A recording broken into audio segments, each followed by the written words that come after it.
brand new. We're talking about a dramatic shift in the president's numbers as he begins the G8 summit in Northern Ireland. President Obama's approval rating dropped 8 points since just last month, from 53 to 45%. The number of people who disapprove of Obama went up 9 points. Plus, after a week of revelations about the extent of the NSA surveillance programs, 43% of people questioned say that the administration has gone too far when it comes to restricting civil liberties. What does it all mean?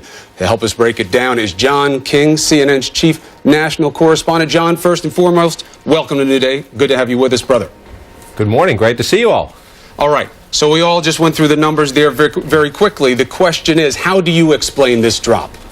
Look, don't overinvest in one poll. Never overinvest in one poll. But there are some clear, flashing danger and warning signs for the president in our new numbers this morning. Chris, Kate, and Michaela. Number one, let's look at younger people. The president, remember back in the election, both elections, the young people have been great for the president. Well, you mentioned the NSA controversy. Young Americans, more than anyone, concerned about privacy. They don't like their phones, their emails being looked at by the government. Look at these numbers. The president's approval rating among young voters down 17 points in just a month. That's a huge swing in 1 month. The disapproval up 16 points. That's a key part of the president's base. That's a big deal. Now look at independents. Again, the president's going to win Democrats. He needs independents. There's another big one there. 10-point swing in the approval rating right there in just a month. So people, as they hear about this, they're concerned. Now, they actually support the idea of the government tracking terrorists. They think this president might have gone too far. This is a little too much government, a little big. So if people get to the competence question, can a Democratic president, a president who believes in government as an instrument for good, if people start to doubt that he can effectively manage the government,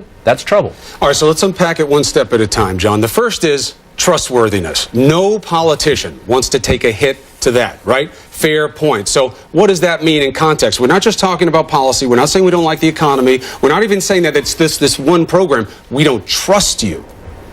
And that becomes a huge problem, again, for a progressive president who needs to tell people, let me use the government to make your life better. If you don't trust him, if his disapproval rating is up and you think government is too big, 6 in 10 Americans now think government is too big, that he can't manage it effectively. If you get it, it's like the political version of an underwater mortgage, if you will. His disapproval is above 50. People don't trust the government. When you look at all this coming out, is he honest and trustworthy? 49% now say yes. That's from 58% just last month. So again, he's taken a hit. Something has Americans just stopping and saying, hey, wait a minute. And when you're early in a second term, with the midterm elections just around the corner, again, don't overinvest in one poll. But if you're the president and you know that clock is ticking, that's trouble.